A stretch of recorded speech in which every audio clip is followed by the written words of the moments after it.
Okay, may hapon sa tanan. Nalasad ko mga isod sa akong kursada, isip binunyagan na mao ang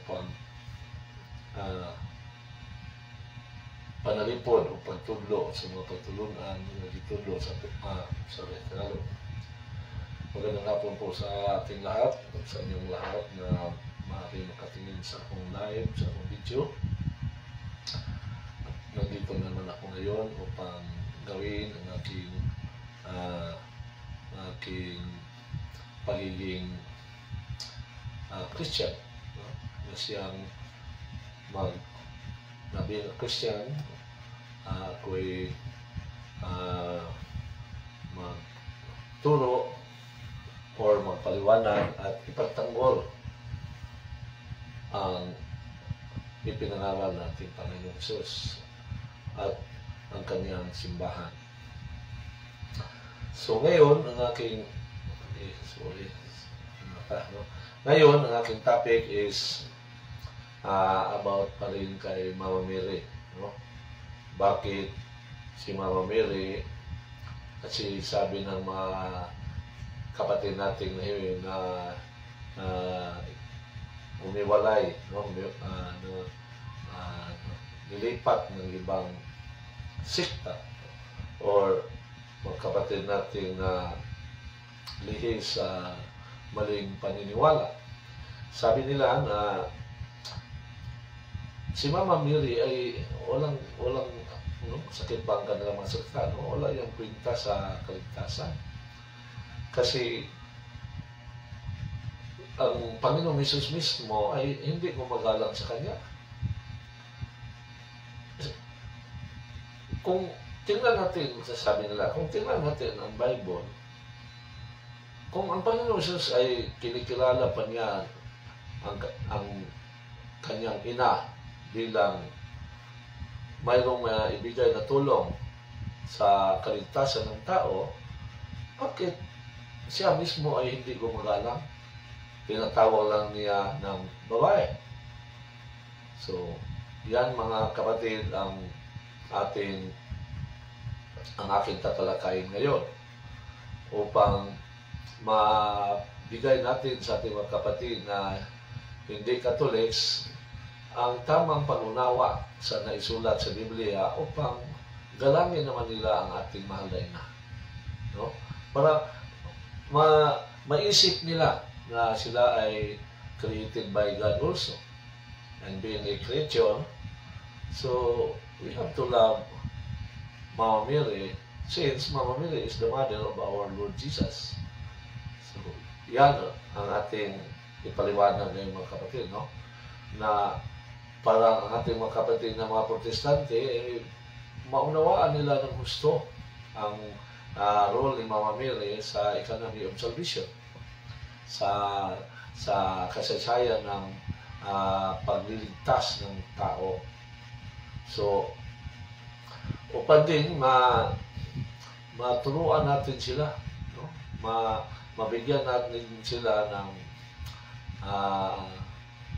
ng giya upang mahalin ang ating mahal na ina. So that said, creature din sila, no? Likha din sila ng Diyos. Kaya dapat turuan natin sila ng wasto kung pagtuturo patungkol sa mga doctrine ng Christian religion upang maalis sila sa maling pag-iisip patungkol sa ating mahal na ina. So, magandang hapon, no? Meron akong bro, magandang hapon bro, no? San Vicente, no? Great saint natin yan, no? Great miracle worker yan, si Saint Vincent, no? Approved by the Tsars. There are more or less 800 miracles na nagawa niya, no? So, ang ating kapatid Vicente Budjongan, no bro, magandang hapon. Now, so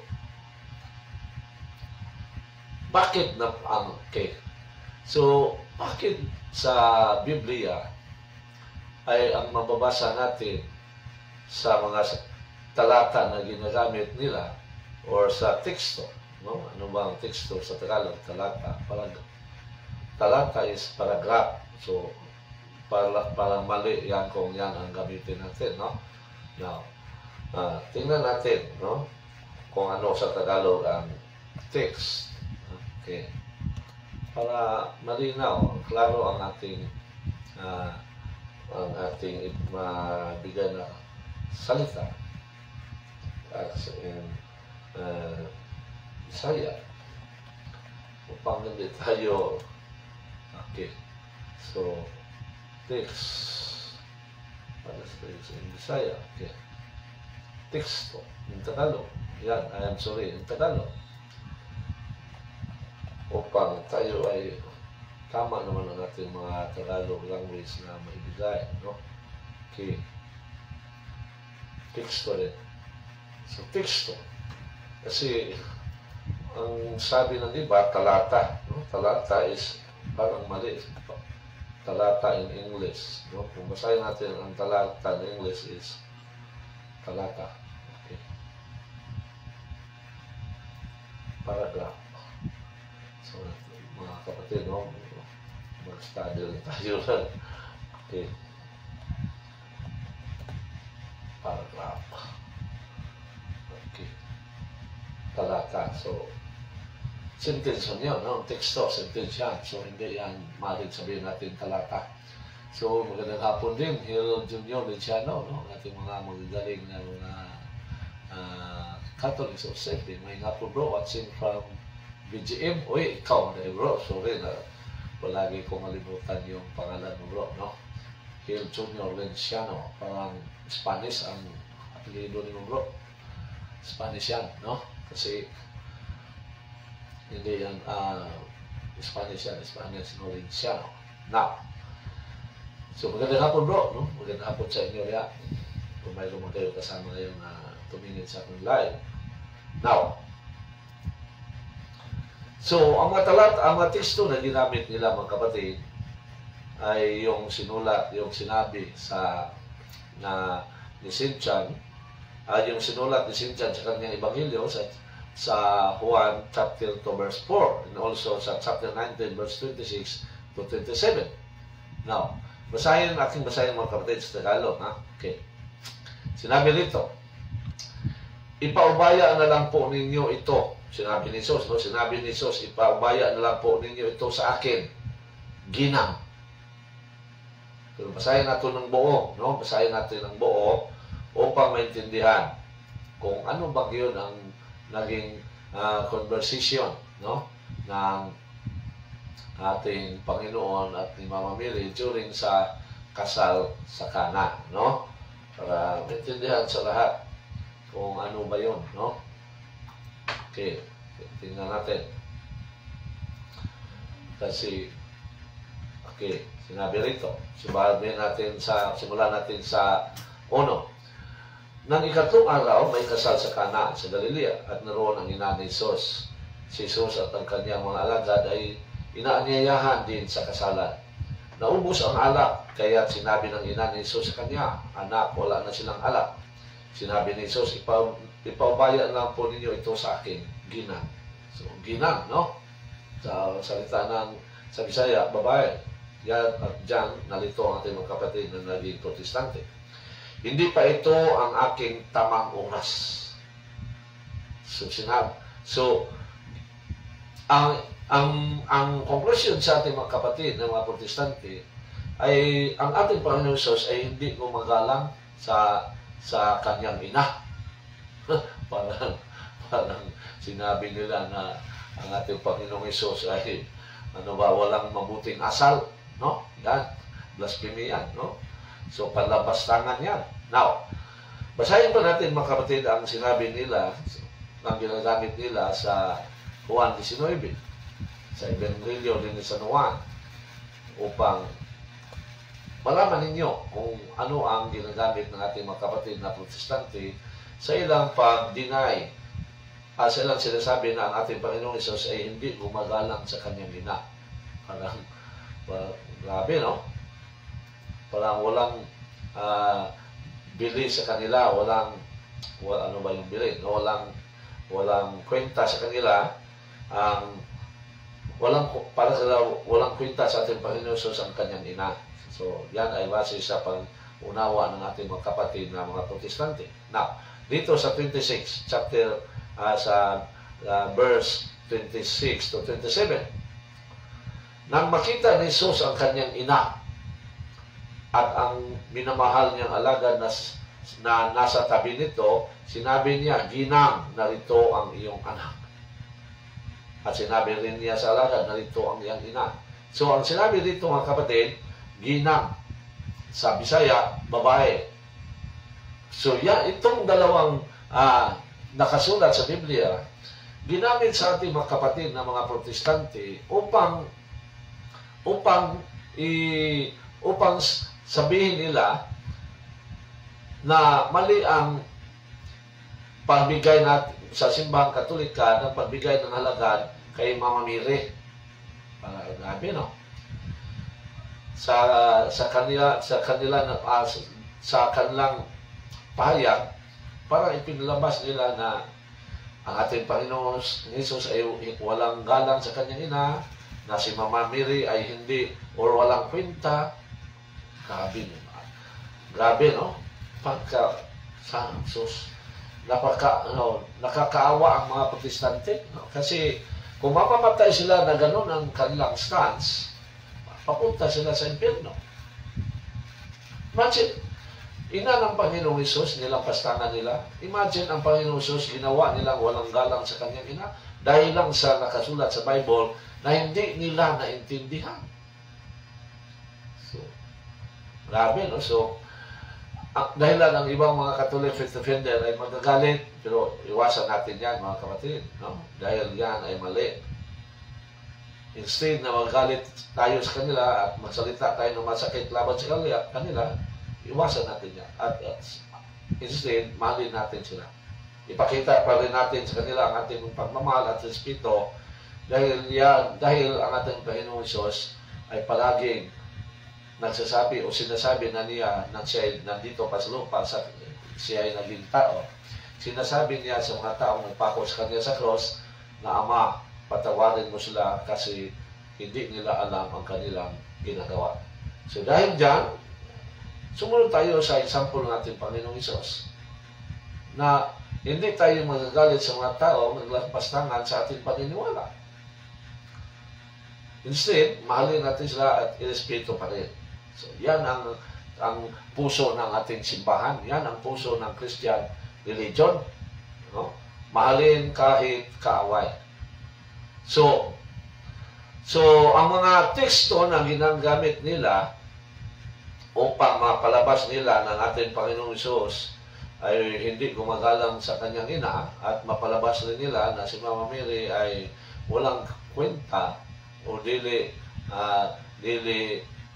igagalang, ay isang pangpalabastangan, no?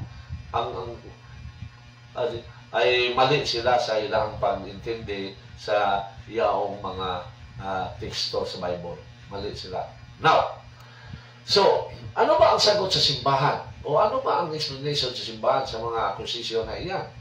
O ano ba ang stand sa simbahan para kay Mama Mary? So, yan ang ating talakayin, no? Okay. Now, mga kapatid, kung balikan natin, ang Tagalog ay isa lang translation. Kung tingnan natin, kung studyhan, kung pag-aralan natin kung ano ang original language na ginagamit sa New Testament, remember na? Ang banal na kasulatan o ang banal na aklat o ang Biblia ay may dalawang tinatawag natin testamento or what we call this in Tagalog, sa Tagalog testamento man din. Pero meron namin tumpak na Tagalog yan, no? So sa Bisaya, tinatawag itong kasabutan, no? Kasabutan. Now, ating basahin mga kapatid, hinapin natin, no? Testament, upang malaman natin ang tamang translation at testament in Tagalog. Kasi, testamento rin, no? Ang lalabas ay testamento. Yung walang sa Bisaya, kasamutan. Mabuti pa sa Bisaya, no? Kay malinaw pa, no? Kasamutan. Ano bang kasamutan sa Tagalog? Now, basahin natin. Para tumpak ang salita natin maibigay, no? Kay tipan, kinala, testamento, parang Espanyol yan, no? Pero na-adapt natin Tagalog, no? Mayroong Tagalog na pero ang tumpak na translation niyan sa Tagalog is tipan. Now, sa ang banal na aklat, mga kapatid, o Biblia ay may dalawang tipan. Ang una ay isinulat ng salitang Hebro. Ang Hebro ay isa sa mga salita ng mga Hudyo. Tulad sa atin, mayroong Ilonggo, mayroong Tagalog, mayroong Bulanon, mayroong Cebuano. Diyan din sa kanila, sa Israel, maraming salita, may Hebro, may Aramaico. Now, ang Griego, mga kapatid, ay siyang ginagamit na language sa pagsusulat sa bagong tipan. Ang Griego ay language sa bansang Greece. At ito ang ginagamit sa pagsulat sa New Testament o bagong tipan. Now, sa Griego, mga kapatid, kung basahin natin sa Biblia, sa original, excuse me, ang etymology or ang simula ng salitang wuma, babae sa Tagalog, babae sa atin, nagsimula yan or ang etymology niyan or ang sa Greek language yan ay Jinai. That is why malaga ang pag-aaral sa mga nakaraan o ano ba ang mga languages na ginagamit sa original na pagsusulat ng Biblia upang malaman natin bakit ito ang translation. Yan, mga kapatid. Hindi kay basa lang ka ng basa ng Biblia, Bisaya lang yung natutunan, mag-conclude na ka ng mag-conclude kung ano pa, kung ano man. Hindi mo inistadihan kung ano ang original language na ginagamit niya. Bakit yan ang translation? Ano ba sa original? Yan ang mali. Yan ang mali sa ating mga kapatid na protestante. Diyan sila naging mali or nagkamali. Now, kung tingnan natin sa Greek language or sa Greek Bible, mga kapatid, ang ginagamit doon ay ang salitang Jinai. Kung istadihan natin kung ano ang ibig sabihin ng Jinai, ay marami ding meaning. Isa sa mga kahulugan niyan ay ang salitang babae, lady. Mayroon pang ibang kahulugan ay madam.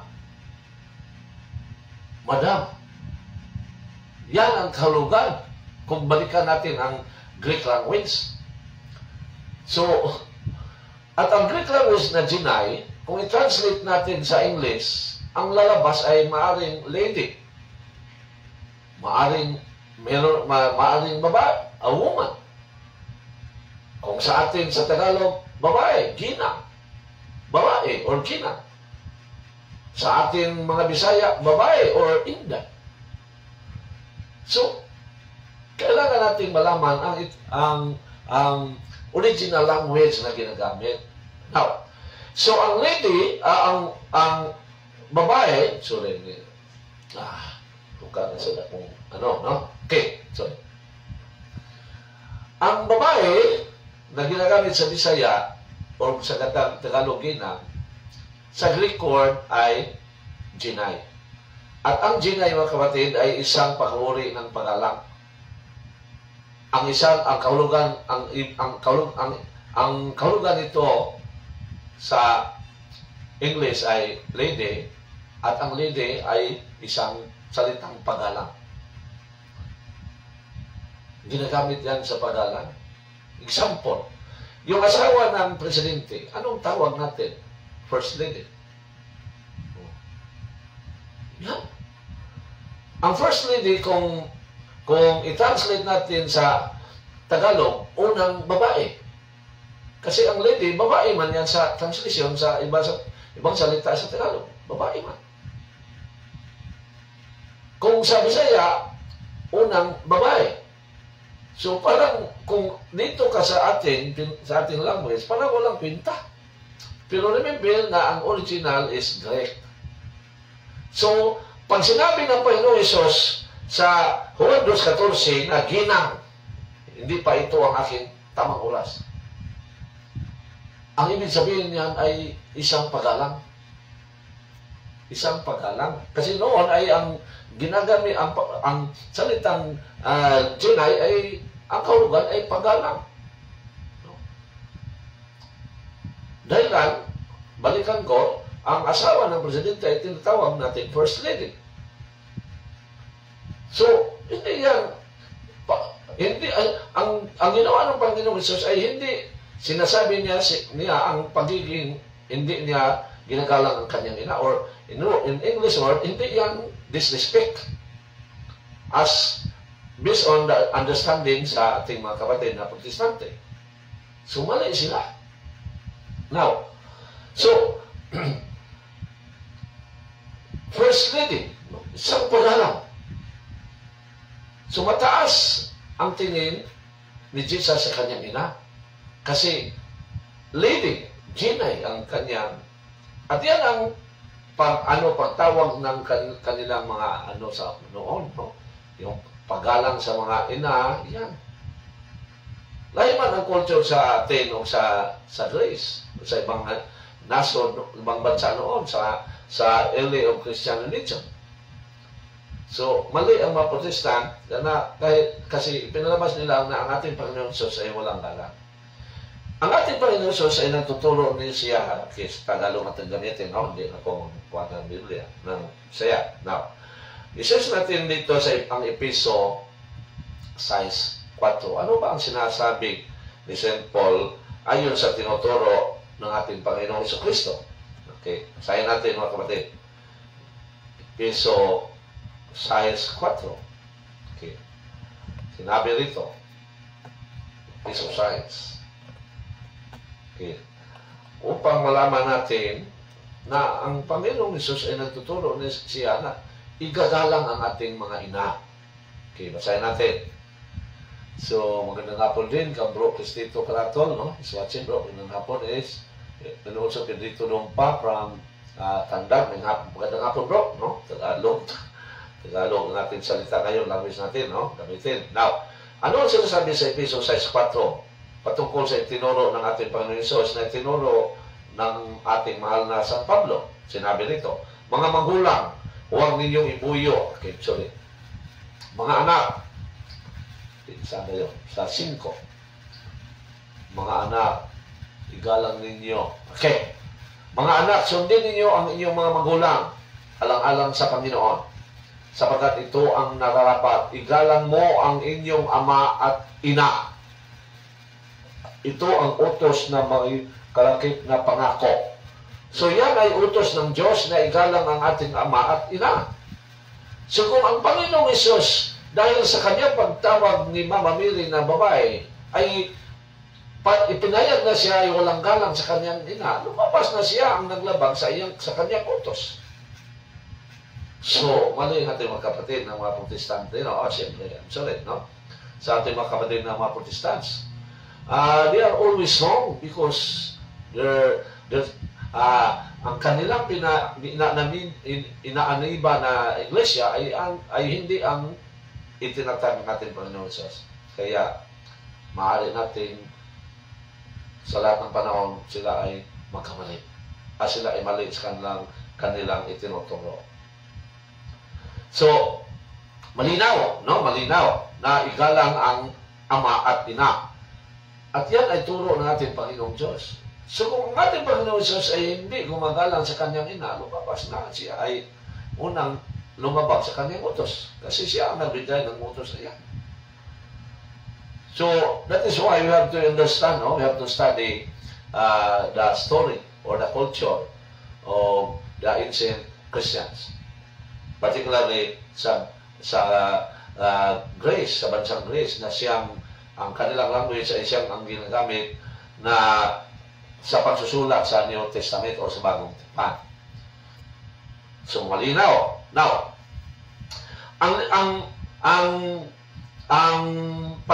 sabi ng ating Panginoong Hesus din sa kanyang ina na babae, mga kapatid, ayon sa itinuturo ng Christian religion, ay ipinahayag ng ating Panginoong Hesus na si Mama Mary ay walang original sin. Yan, no? Para mahirapan niyo maintindihan, pero aking paliwanag.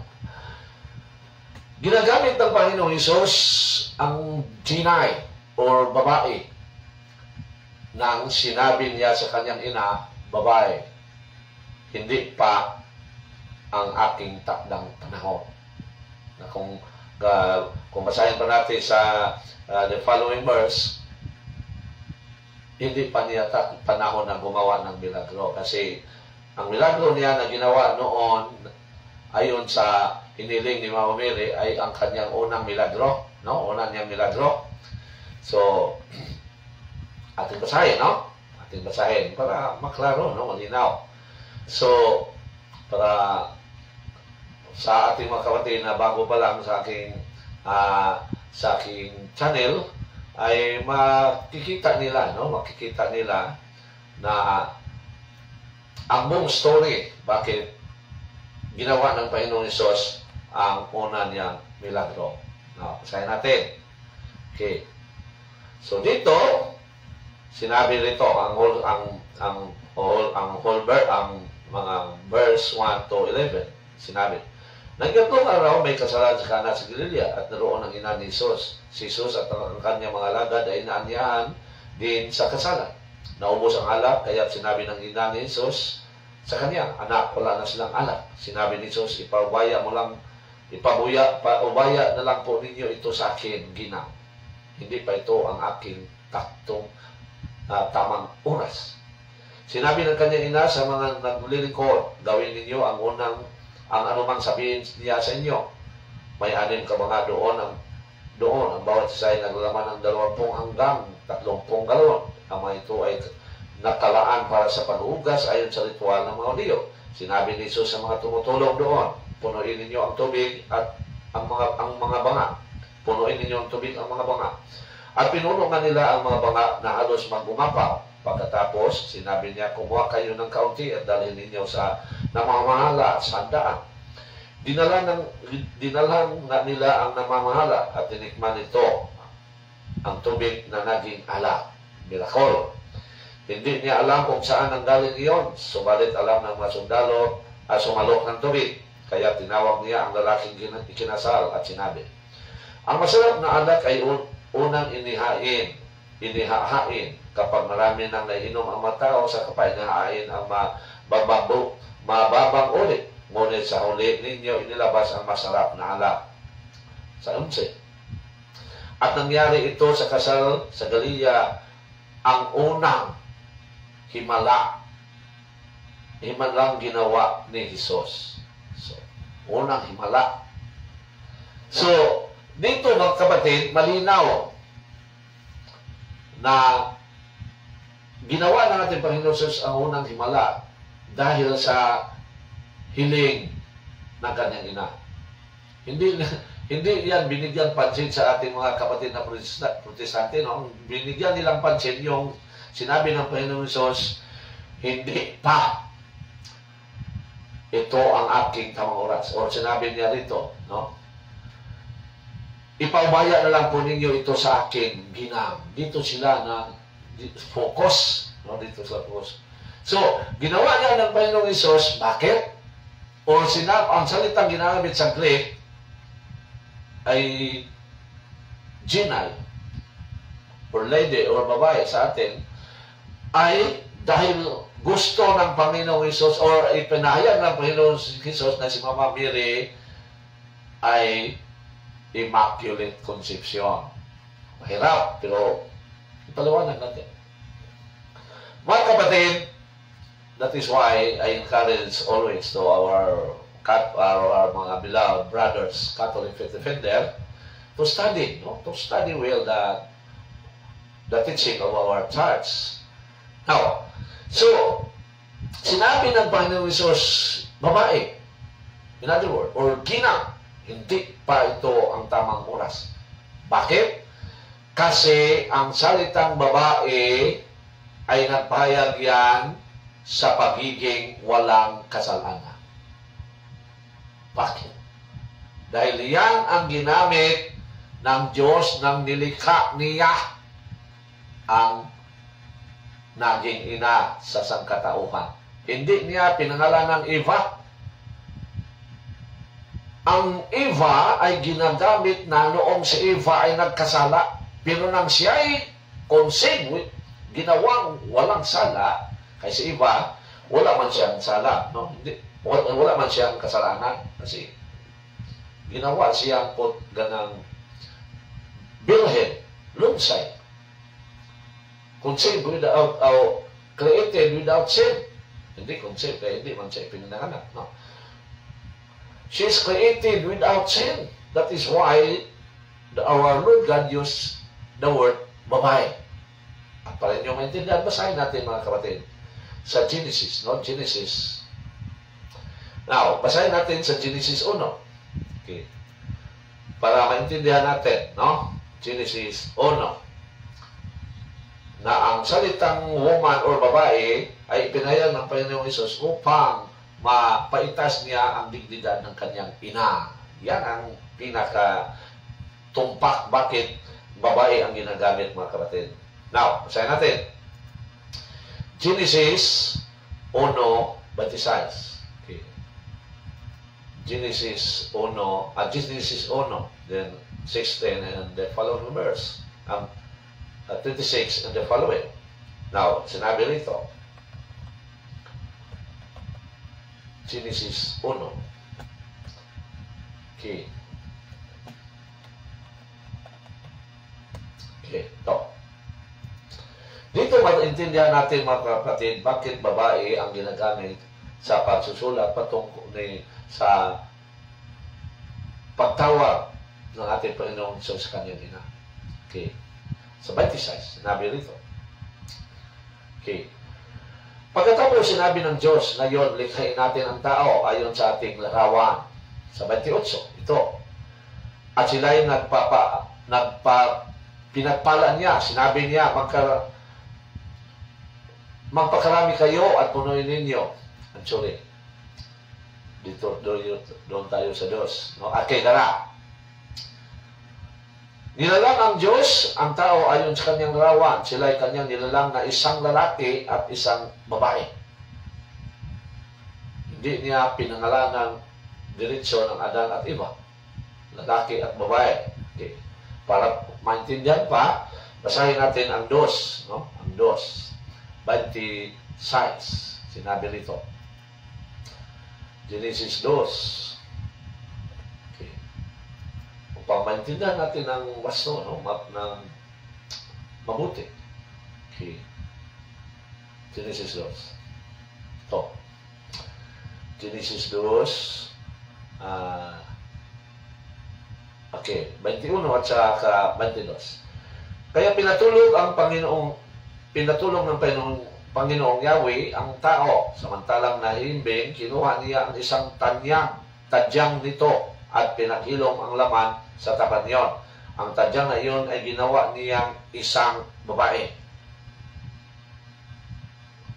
Isang babae. Hindi niya pinangalanan kaagad ng Eva. Kailan ito tinatawag ng Eva? Noong nagkasala na ang babae. Yan, mga kapatid. Basahin natin ang Genesis 3. Genesis 3. So, hindi kaagad tinatawag ng Diyos na Eva ang kanyang nilikha na magiging ina, kundi babae. Ibig sabihin, ang babae ay nagkaulugan ng putli. Okay. Sa 3, sinabi rito, Genesis 3. Okay. Nang nagkasala na ang babae, doon pa siya tinatawag ng Eva. Okay, basahin natin ang Genesis 3. Okay, dara. Sa 20. Okay, para malinaw, basahin natin sa pagbigay ng parusa sa ating Panginoon sa kanyang nilikhang tao. No? Ito naman sa 17, okay. Ito naman ang sinabi ng Diyos kay Adan. So, pinangalanan ng Adan, no? At ito naman ang, after sila nagkasala, mga kapatid, sinabi ng Panginoon. Okay, tinanong niya ang akin. Simulan natin sa 14. At sinabi ng Panginoong Yahweh sa Ahaz, sa iyong ginawa ay may parusang dapat na ikaw lang sa lahat ng hayop ang magdaranas mula ngayon, ikaw ay gagapang at ang pagkain mo ay alikabok lamang. Kayong mga babae, kayo ng babae aking pag-awayin. So, yung Isaiah, no? Pag-awayin babae. Binit niya ay lagi kong paglalabanin. Ang binit niya ang durog sa iyong ulo. Dudurog sa iyong ulo. At sa sakong niya ay ikaw ang tutuklaw. Sa babae naman, ito ang sinabi. Sa pagbubuntis mo ay hirap na. Hirap ang daranasin mo at sa panganak sakit ay titiisin. At ang asawang lalaki iyon ay nasain sa pagpasakop sa kanya. Siya mong susundin. Ito naman ang sinabi ng Diyos kay Adan. Dahil nakinig ka sa iyong asawa, nang iyong kainin ang pinagbawal kong bunga, dahil dito sinusumpa ko ang lupa sa hirap ng pagbubungkal, pagkain mo'y magmumula, mga damo at tinik ang iyong aanihin. Halaman sa gubat ang iyong kakainin, sa padbot at pawis, pagkain mo'y magagaling. Maghihirap ka hanggang sa malibing, dahil sa alabok doon ka nanggaling sa lupa, alabok ay babalik ka rin. 20. Iba ang tinawag ni Adan sa kanyang asawa sapagkat siya ang ina ng sangkaltauhan. So ang pangalang iba, mga kapatid, nandyan na ginagamit noong nagkasala na ang isang babae. Pero nang hindi pa nagkasala, ang ginawa ng Panginoong Hesus na magiging ina o ang ginawa niyang babae ay tinatawag lang niya itong babae. At yan ang dahilan bakit si Mama Mary ay tinatawag din ng Panginoong Hesus na babae upang iangat o ipaalam sa lahat ng tao na si Mama Mary ay conceived without original sin. Ang unang babae, created without sin. Ang ikalawang babae, conceived without original sin.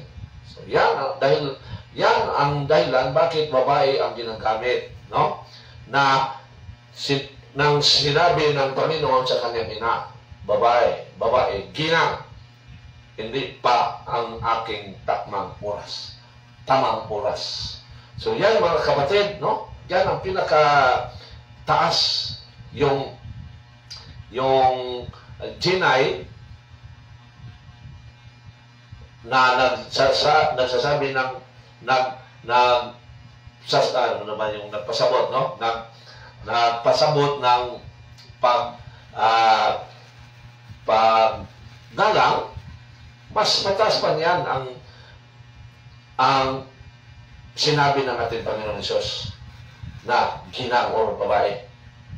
Mas mataas pa niyon ang kahulugan na bakit sinasabi ng ating Panginoon Hesus ang salitang babae o ginang sa kanyang ina.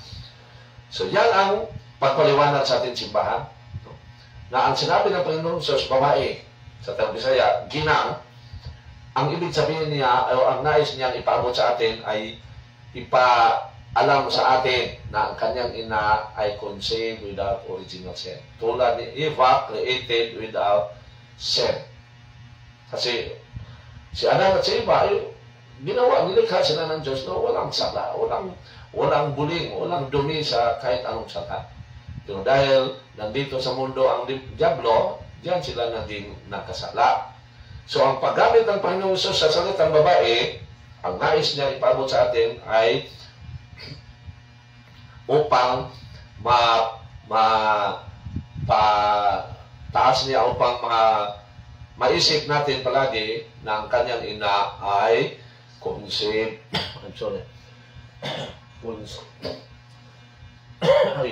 conceived without original sin. Yan, mga kapatid. So, ang pagsabi ng Panginoong Hesus, according sa mga Protestante ay nakahulugan ng disrespect, yan ay mali. Ina. Ang Panginoong Hesus mismo, ang nag-utos na mahalin ang iyong ama at ang iyong ina. Siya ang hindi naman niya galangin ang kanyang ina. So, malaking kamalian o isang panglampastangan. So, malinaw mga kapatid, no? Ang paggamit ng Panginoong Hesus ng salitang babae nang i-address niya ang kanyang ina ay ipinahayag niya na ang kanyang ina ay conceived without original sin. Tulad ng unang nilikha niya na maging ina ng sakatuhan ay tinatawag niya ng babae. Hindi niya pinangalangan kaagad na Eva. So, ating balikan, ang Eva ay doon na ginagamit nang nagkasala na ang babae. Pero nang hindi pa nakasala ang nilikha ng Diyos na maging asawa ni Adan, ang ginagamit ay babae. Upang may payag na siya ay created without sin. So, yan mga kapatid. So, malinaw, no? So, I hope na ang ating mga sa ating mga conversation between sa ating mga kapatid na mga Protestante ay mahinahon at maliwanag na nila-maintindihan. Hindi natin iporsige, maniwala ba sila o hindi sa atin. Kasi ang Panginoon ang siyang mag-enlighten sa mga tao na maniwala ba sa Kanya o hindi. So, ang atin, isip Christian, ay i-explain natin sa kanila ng mahusay.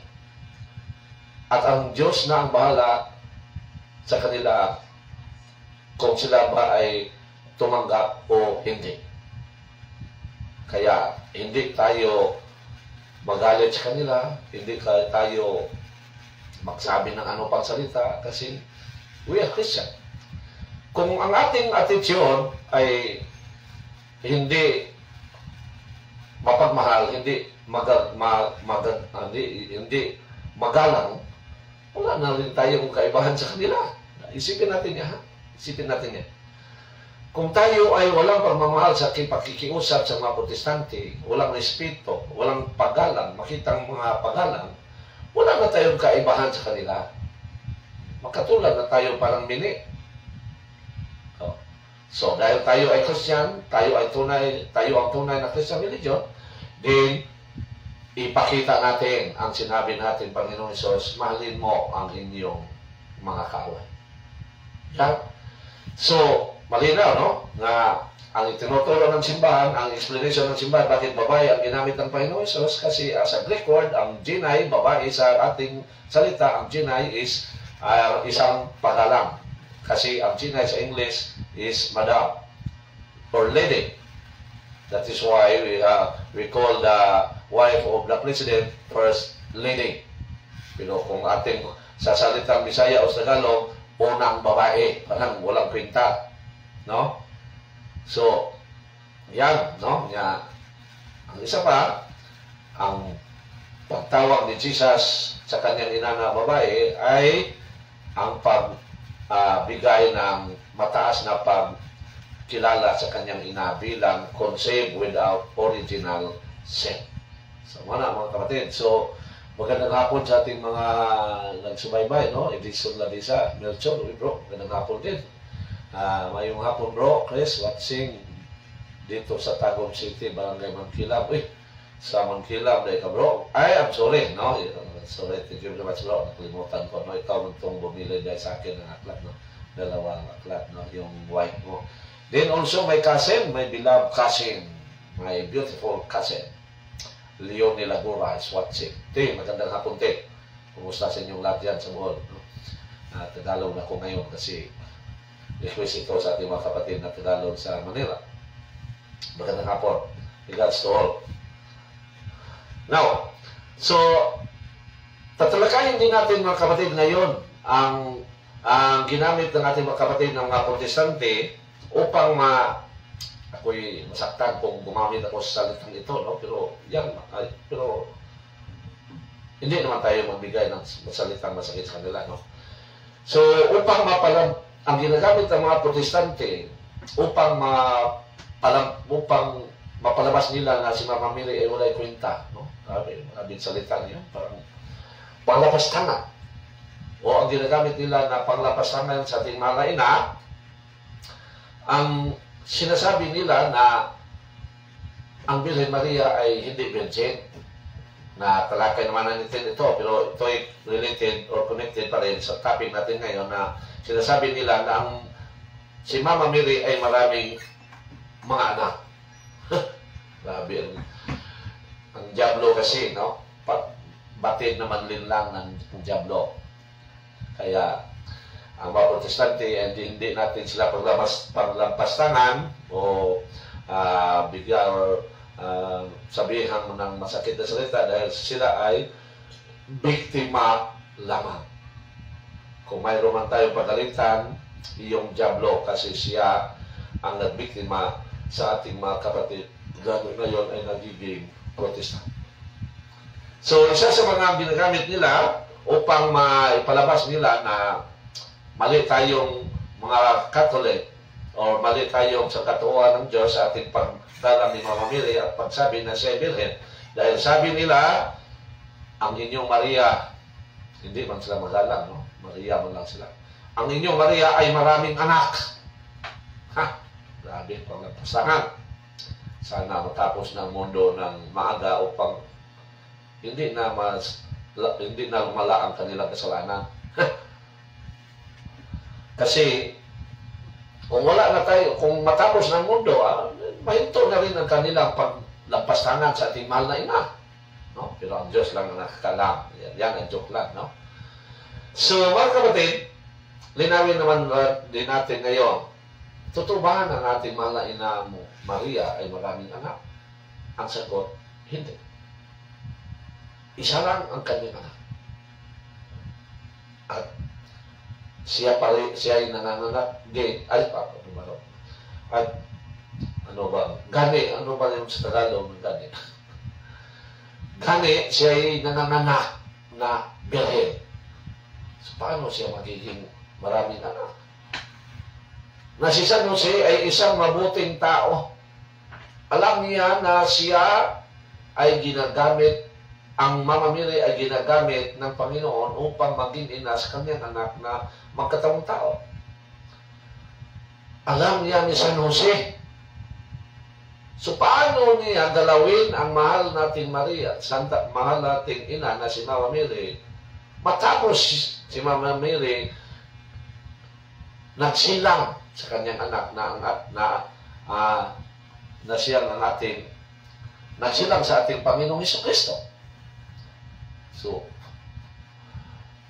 grabe yung ating mga kapatid, no? Pero sila ay biktima lamang. Now, basahin naman natin, mga kapatid, ang ginagamit nilang talata upang may palabas nila na ang ating mahal na inang Maria ay according to them ay maraming anak. So, basahin natin, no? So, basahin natin ang Matthew 1:5, no? Marami silang teksto sa banal na aklat na ginagamit upang may palabas nila na ang ating mahal na Birhen Maria ay maraming anak. So, grabe ang Diablo, no? Ginawa niya ang instrumento ang mga tao upang i-distract o ipoksain ang simbahan ng ating Panginoon Hesus at ang kanyang mga ipinangarap patungo upang tayo maka-acquire ng salvation. Ito na lang. Upang tayo makaangkin ng buhay na walang hanggan. Basahin natin mga kapatid, no? Sa Matthew 1:5. Tagalog ang aking basahin, no? Okay. Matthew 1:5. Upang maintindihan sa ating mga kapatid na Tagalog na maaaring makakita sa aking live o sa aking video na sinabi rito, 1:5. Okay. Sa Matthew 1:5. Okay. Ito. Ngunit hindi niya sinipingan si Maria. hanggang magsilang ito ng isang anak na lalaki. At Jesus nga ang pinangalan ni Jose sa sanggol. Ngunit hindi niya sinipingan si Maria hanggang magsilang ito ng isang anak na lalaki. Ang kanilang konklusyon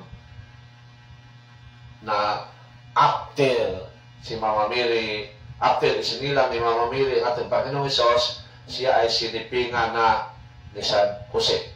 Yan ang kanilang konklusyon. At yan ay isang panglampastangan. Sa Tiyuk pa, kung ang ating mahal na San Jose ay hindi pa Katoliko, baka mangyari yun. kung siya ay Protestante, baka mangyari yun. Pero joke lang yan, ha? Joke lang yan. So, si San Jose, ang sinabi dito mga kapatid,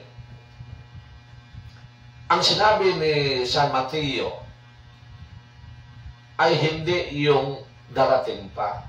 Ang sinabi niya na ang anak na isinilang ni Mama Mary ay hindi anak ni San Jose sa malinaw na pagsasabi. Kasi si Jesus Christ ay conceived, no? Gipanangko ni Mama Mary through the Holy Spirit. Yan ang ating Panginoon Jesus. Basahin natin sa 18. Ito ang naganap ng ipinanganak si Jesu Kristo. Si Maria na kanyang ina at si Jose ay nagkatakda ng magpakasal. Ngunit bago sila makasal, nagdalang tao si Maria sa pamagitan ng kapangyarihan ng Espiritu Santo. At dahil ito ay hindi alam pa ni San Jose,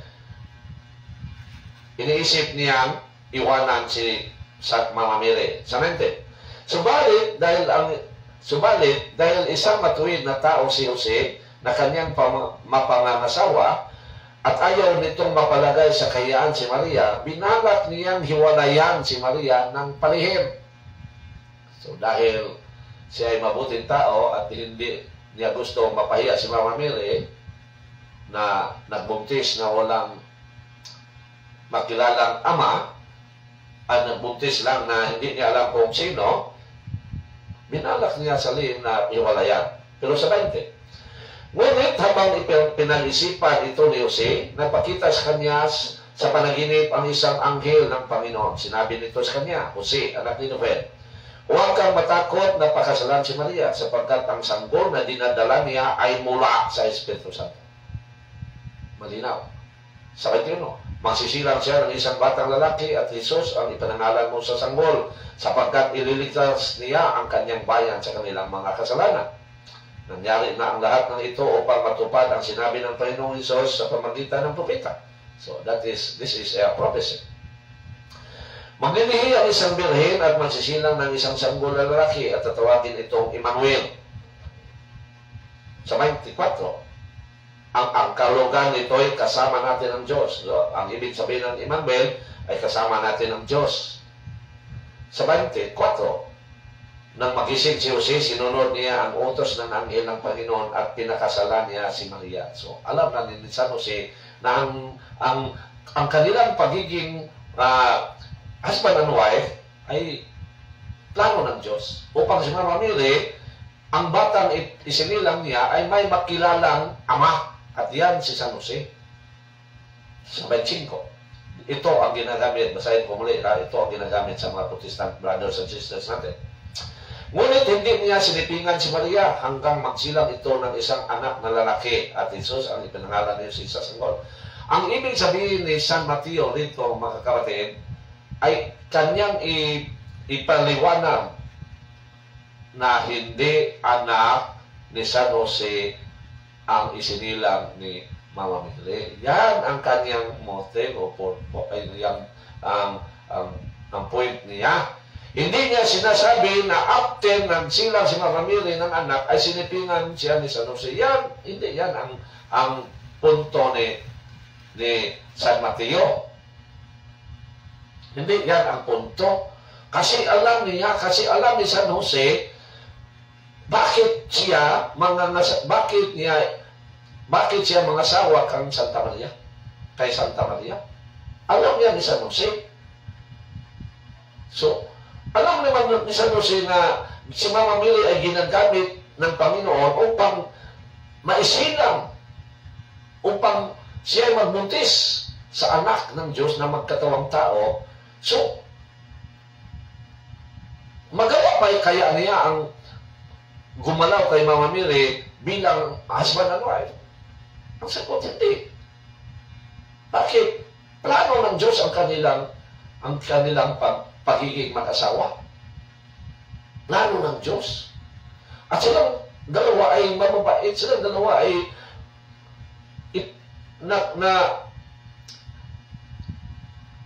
ano ba itong no? Silang dalawa ay mayroong anghel na nagsabi sa kanila bakit ito nila sundin at gawin. Yeah. Isipin pa natin, lalo na isipin pa ng mga protestante na mayroong nangyari sa kanila. Yan ang unang step sa ating sagot sa kanila. Bakit ganon ang kanilang impresyon o konklusyon? Dahil sa sinasabi ng Biblia na ang Panginoong Hesus ay mayroong mga kapatid. Yan ang dahilan. So, another kamalian na naman. No?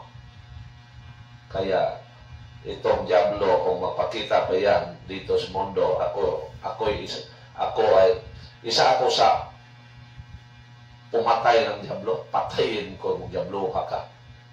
Bakit? Kasi kung walang Diablo, walang tao malihis sa tamang pag-iisip.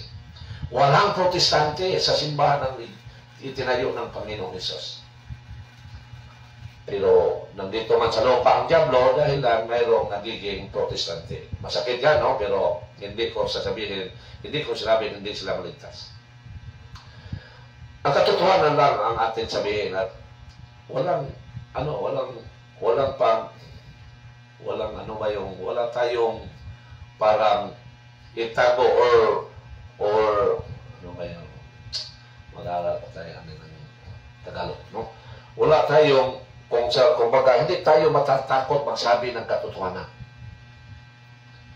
Na kung walang Diablo, walang protestante.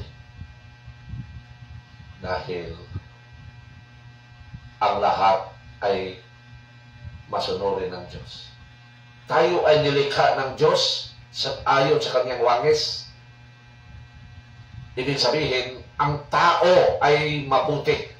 Pero dahil ang Diablo ay nandito sa lupa, yan ang dahilan bakit nagkasala ang tao. Yan ang dahilan bakit mayroong mga founders ng sikta. Yan ang dahilan bakit mayroong mga Katoliko na lumipat sa ibang sikta. Dahil sa Diablo. Kaya kung magpakita lang sa akin ang Diablo, patayin ko kung Diablo ka. Kayo ang dahilan bakit mayroong protestante sa mundo. Now, basahin natin ha. Nandito ba sa lupa ang Diablo ngayon? Upang mabigyan natin ng katotohanan na dahil sa Diablo, mayroong naging protestant. Basahin natin ang banal na aklat, mga kapatid. Basahin natin ang Ebanghelyo ni San Lucas sa chapter 10, verse 18. Dito, basahin natin. Lucas. Tagalog ang gamitin ko, no? Chapter 10. Okay, Tagalog. Dito, mga kapatid, makikita o mababasa natin na inihulog. Ano ba sa Tagalog? No? Inihulog o nilaglag ng Diyos ang demonyo dito sa lupa. Ang anghel na sumuway sa kanya. 10. Sinabi dito. Sinabi sa kanila ni Jesus, nakita kong parang kidlat na nahulog si Satanas mula sa langit. So, ang Satanas, yan ang devil na nahulog dito sa lupa. Baka sabihin ng iba, bro, baka nandyan lang sa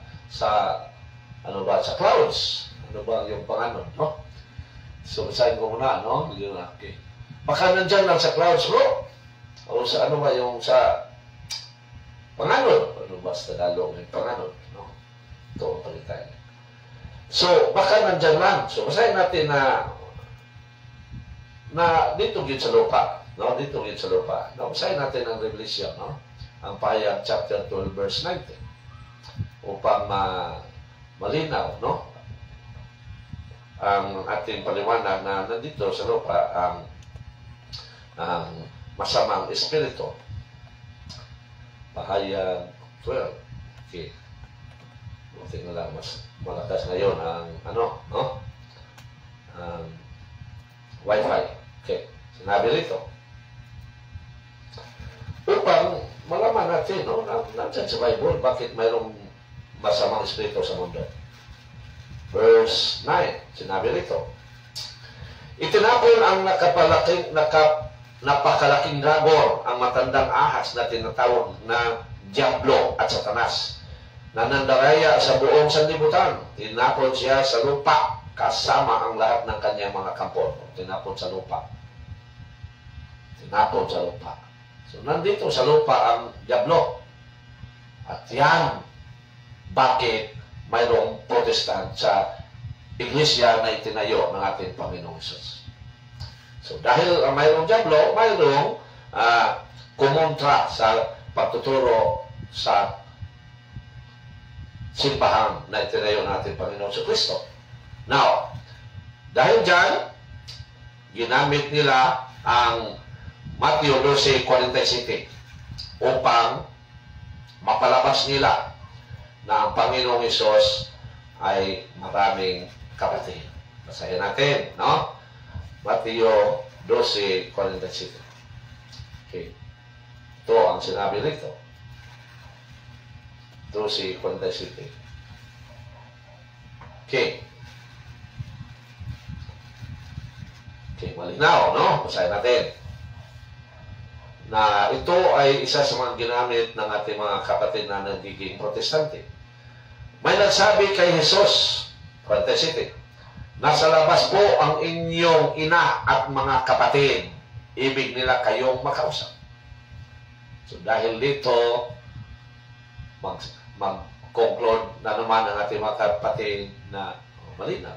Mababasa sa Biblia na ang inyong Jesus, ang Maria ay maraming anak. Diyan sila magpupost. Tingnan ninyo ang lansi sa Diablo, mga kapatid. Sorry, hindi nila sinasabi na ang Panginoong Hesus ay maraming mga kapatid. Hindi yan ang bigkasin nila. Kung mabasa nila yan, ang sabihin nila, si Maria, maraming anak. Pero hindi sila magsalita, si Jesus ay maraming kapatid. Kasi kung masabi sila na si Jesus ay maraming kapatid, lumabas na, maaring marami ang tagapagligtas. Kaya kapatid man ni Jesus. Ibig sabihin, pareha sila, mayroong power. Tagapagligtas. Kaya kapatid man ni Jesus. Pero tingnan ninyo ang lances ng mga kapatid natin naging biktima ng Diablo. Ang gamitin nila, tingnan ninyo, malinaw, maraming anak si Maria. Pero ang sinabi nito, hindi anak ni Maria. Ang sinabi, mga kapatid ni Jesus. Balikan natin. May nagsabi kay Jesus na sa labas po ang inyong ina at mga kapatid. Hindi sinabi na sa labas po ang mga anak ni Maria na iyong mga kapatid. Hindi sinabi, hindi niya, hindi kanya. So tingnan natin mga kapatid. That is why I always say, ipagdasal natin sila. Kasi nandito sa lupa ang Diablo. Dahil lang sila naging ganyan. Now, may nagsabi kay Jesus na sa labas po ang inyong ina at mga kapatid. So, linaw na sinabi, hindi sinabi na nasa labas po ang mga anak lahat ni Maria na iyong kapatid. Hindi sinabi. Okay, ito ba? Bago tayo magbigay ng paliwanag, basahin lahat natin ang kanilang ginagamit upang ma-familiarize ninyo ano ang mga verses o ano ang mga naisulat sa Bible na ginagamit nila upang ipalabas nila ng ating mga Mary ay maraming anak. Meron pa. Sa Marcos 6:3, basahin natin, no? Tagalog din. Sinabi rin nito, Marcos 6:3. Okay. Ito. Okay. Okay. Buti na lang malakas ang wifi ngayon, no? Sa stress, sinabi rito. Hindi ba ito ang karpenterong anak ni Maria at kapatid ni Santiago, Jose, Judas at Simon? Taga rito ang kanyang mga kapatid na babae. Hindi ba? Kaya hindi sila naniniwala sa kanya. So, sinabi rin dito, hindi ba kapatid ni Jesus? Kung gano'n ang salitang gamitin natin. Hindi sinabi, hindi ba yan ay mga anak din ni Maria? O sinabi, hindi ba silang lahat ay mga anak ni Maria? Hindi. Ang sinabi, kapatid. So, tingnan niyo ang lances, no? Masyado, no? Kaya kung magpakita lang sa atin, patayin natin yung diablo, no? Na naging dahilan bakit mayroong protestante. Now, tingnan pa natin ang isang talata, isang verse or teksto. Hindi talata, no? Para sa akin, parang mali yan. Kaya paragraph man. Ang ibig sabihin ng talata ay paragraph. So, hindi man paragraph ito ang isang verse. Sentence man ito. No? Yan ang dapat malaman natin, ha? Ang isang verse ay isang sentence. Maaaring paragraph, pero kasadaran, ano ba? Usually. Ano ba kasadaran usually sa Tagalog, no? Sa Juan 2:12, ginamit rin ito nila upang maipalabas, ano ba? Kunuhay. Ano ba sa Tagalog yan? Kunuhay. Upang maipalabas din nila na si Mama Mary ay maraming mga anak. Okay, basahin natin ang Juan 2:12. Bago natin sagutin ang kanilang mga maling pag-unawa. Okay. 2:12, ano ba ang nakasulat dito? Ito. Pagkatapos nito, pumunta si Jesus sa Capernaum kasama ang kanyang ina, mga kapatid at mga alagad. Ang sinasabi rito, kanyang ina, mga kapatid at mga alagad. Hindi naman sinasabi na mga anak ni Maria. So, that is why we must be careful of understanding the Bible. So, kung sila ang tatanungin, parang tama. Pero, sino bang mga kapatid ang sinabi niya? Palagi natin isipin na si Mama Mary at si San Jose ay mga matuwid na tao. Ang kanilang pagiging mag-asawa ay plano ng Diyos, hindi sa kanilang sariling pag-iisip. Kaya, ating intindihin kung ano ba ang ibig sabihin sa mga sinasabi sa Biblia ng mga kapatid ng ating Panginoon Hesus. Kasi wala kahit isa na teksto sa Biblia na nagsasabi na mayroon pang anak na iba ang ating mahal na inang Maria. Wala, mga kapatid. Kaya kung wala, ano ba ang ibig sabihin sa sinasabi ng mga kapatid ng ating Panginoong Hesus? Ang mga verse nila pa rin ang ating gamitin kasi hindi nila binuo nila, pero dahil sila ay protestante, ang kanilang motive is how to deceive, paano linlangin ang mga Katoliko, kaya hindi nila basahin ng buo ang kanilang ginagamit na talata. Kaya basahin natin ang buo. Now, balikan natin, no? Balikan natin ang kanilang mga ginagamit. Basahin natin ang Mateo 12:47, patuloy sa 48. Okay, upang maintindihan natin, upang mabuking natin sila, no? Okay. So ito, mga kapatid, basahin natin, no? Balikan natin ang kanilang mga ginagamit na mga mga ginagamit na mga teksto sa Biblia. So ang una, sa Mateo 12:47. Okay. Ito, hanggang sa 48. Upang maintindihan at malaman natin ang kanilang paano nila nilinlang. Ano ang panlilinglang na ginagawa nila. Ito. May nagsasabi kay Jesus na sa labas po ang inyong ina at mga kapatid, ibig nila kayong makausap. Yan sila huminto. Hindi nila ipatuloy ang pagbabasa. 48, ito. At hanggang sa 50. Ngunit sinasabi niya, sino ang aking ina at sino ang aking mga kapatid? Yan ang sagot ng Panginoong Hesus. Itinanong niya, sino ba sila?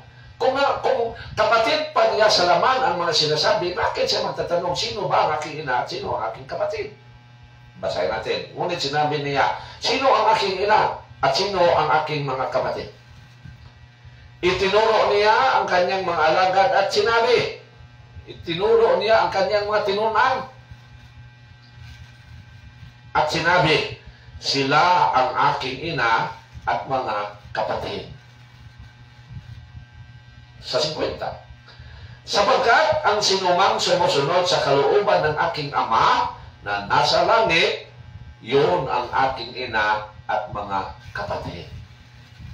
Si Mama Mary ay sinunod niya ang sinabi ng anghel na siya gawing ina ng ating Panginoong Hesus. Kaya kinilala siya ni Jesus na ina at bilang anak ng laman.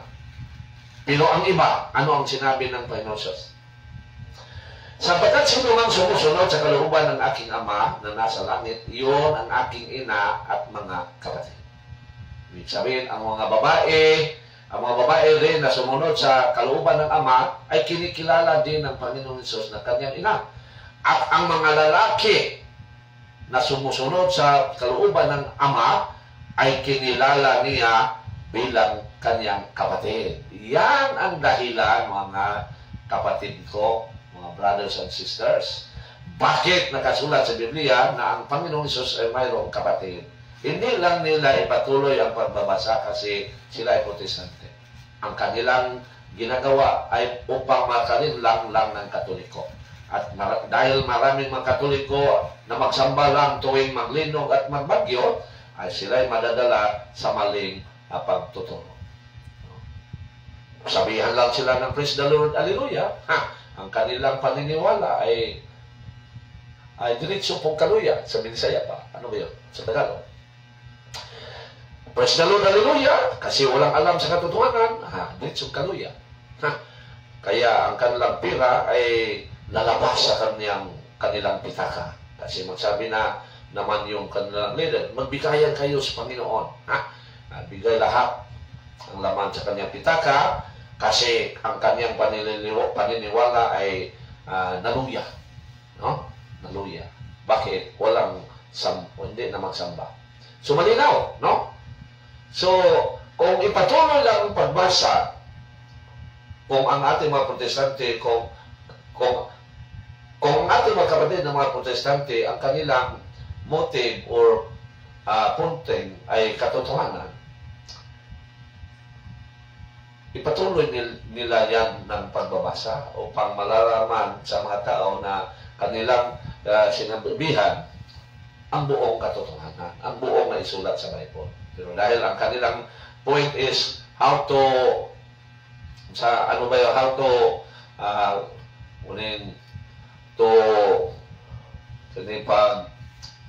tigo ang pag-limbo, how to deceive. Kaya hindi nila basahin ang buong nakasulat. Now, ito ba? Basahin natin ang San Marcos 6:3 na ginagamit nila at idiretso natin sa 35. Now, basahin natin. Okay. Upang malaman natin ang San Marcos 3. So, dito, no? Marcos 3. Okay. I'm sorry, San Marcos 6, hindi 3, no? San Marcos. Sa 35, malaman din natin, no? Basahin natin sa 35. Marcos 3, 35, makita din. Bakit? Okay, basahin natin. 3:35. Ang sagot ng Panginoong Hesus, narito. Okay, sa 33, simulan natin sa 33. Sino ang aking ina at mga kapatid? Tanong naman ni Hesus. Pero, simulan natin sa 32, 31. Dumating ang ina at mga kapatid ni Hesus. Tumayo sila sa labas ng bahay at itinatawag siya. Nang oras na iyon ay maraming taong nakaupo sa palibot ni Jesus. May nagsasabi sa kanya, nasa labas po ang naghintay ang inyong ina at mga kapatid, na lalaki at mga babae, kapatid na babae. 33, sinabi ng Panginoon Jesus, sino ang aking ina at mga kapatid? Tanong na naman ni Jesus. Tumingin siya sa mga nakaupo sa palibot at sinabi, ito ang aking ina at mga kapatid, sapagkat ang mga sumusunod sa kalooban ng Diyos, ang aking mga kapatid at ina. So, malinaw, no? Okay. So, malinaw.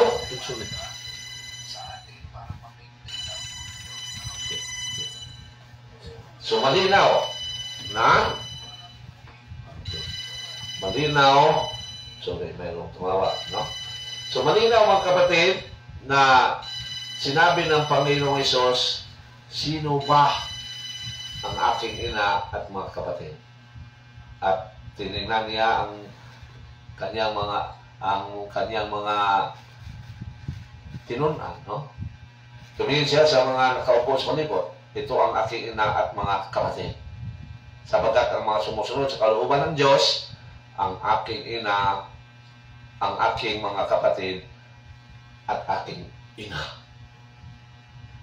So yan ang ibig sabihin, no? Bakit sinasabi sa Biblia na mayroong mga kapatid ang Panginoong Hesus, pero kahit isa walang naisulat sa Bible na mayroon pang ibang mga anak si Mama Mary. Yan ang bali sa ating mga kapatid na Protestante, dahil ipangaral natin sa kanila ang tama. Now, basahin natin ang size 3 kung ang size 3, no? Kung ang mga teksto, ang teksto na ginagamit din nila. Ang size. Okay. Size. Kung ipatuloy natin, kung hindi ko kalimot, no? Okay.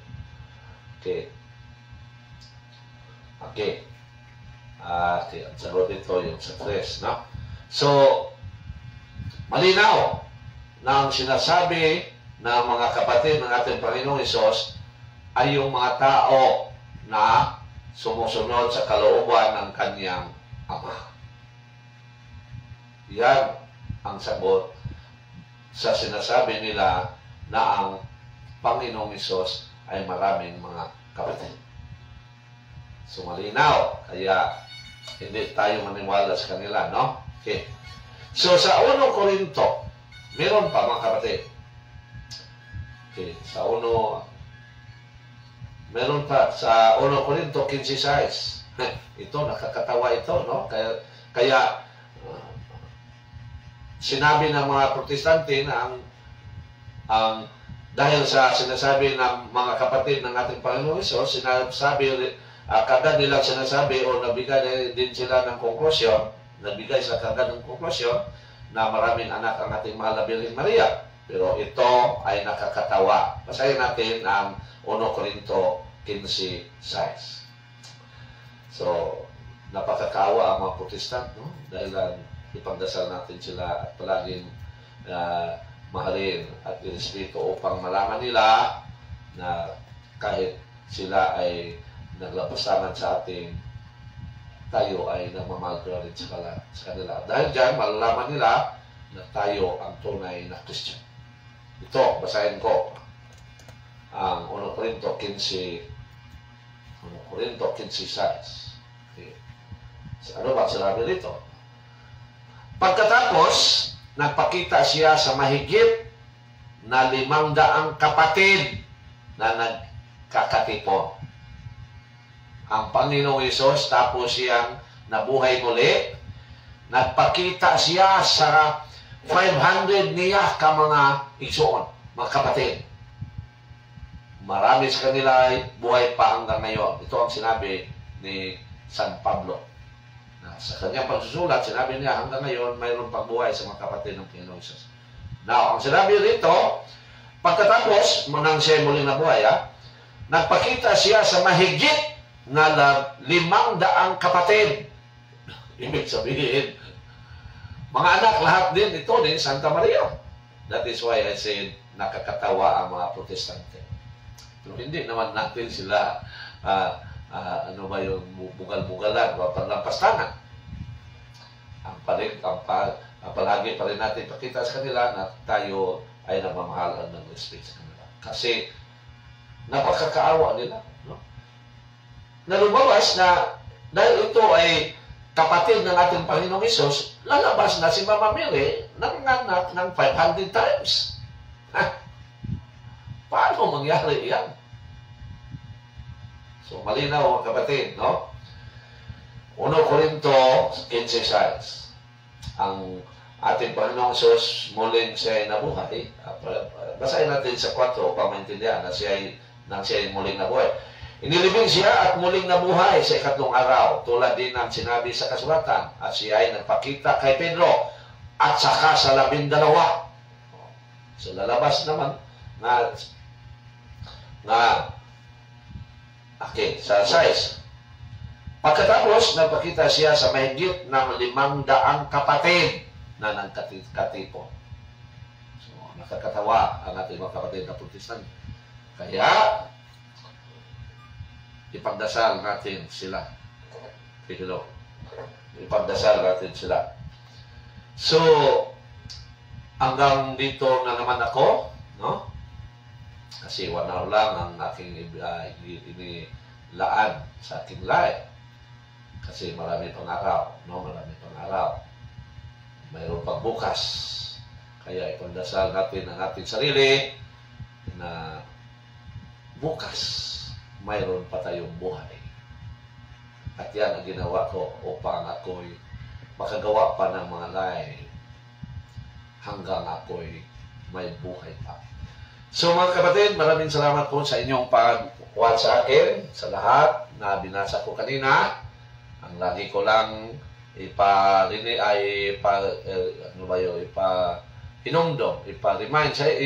sa inyo upang palagi niyong isipin na tayo'y kailangang magsamba at maghingi ng tulong ng ating mahal na ina.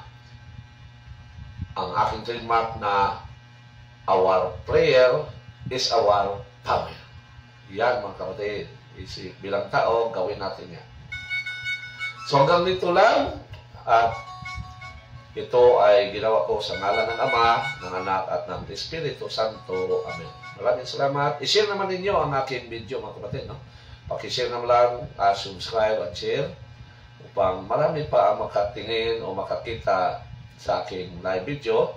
At dahil dyan, makabigay tayo ng kalinawagan sa kanilang pag-iisip patungkol kay Mama Mary.